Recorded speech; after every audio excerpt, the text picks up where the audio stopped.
Ito ang flood control sa Sibalom. Hindi substandard. May mga bakal yan. At yun yung nakabaon na bakal. Napakalaki niya, no? Ito yung pundasyon nila.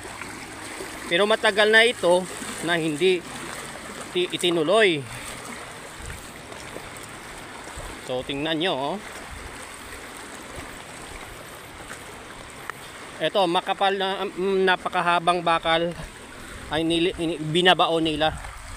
Ayun, para sure ball, oh. Yun yung kahaba yung binabaon ng contractor. Kaso nga lang hindi nila natapos yung flood control dito at pinabayaan na.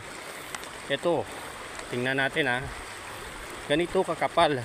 At talagang may mga bakal yung semento, mga idol, no? So kayo na bahala kung substandard ba o hindi.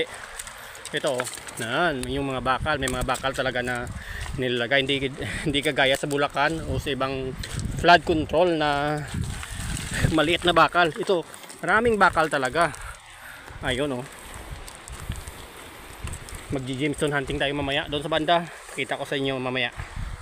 Isa sila basa ng mga bakal, oh. Mga G's siguro yan. 10mm. Ngayon ito, oh. So yun, oh. Yun, mga bakal. Kaso nga lang hindi natapos, pinabayaan. Opya.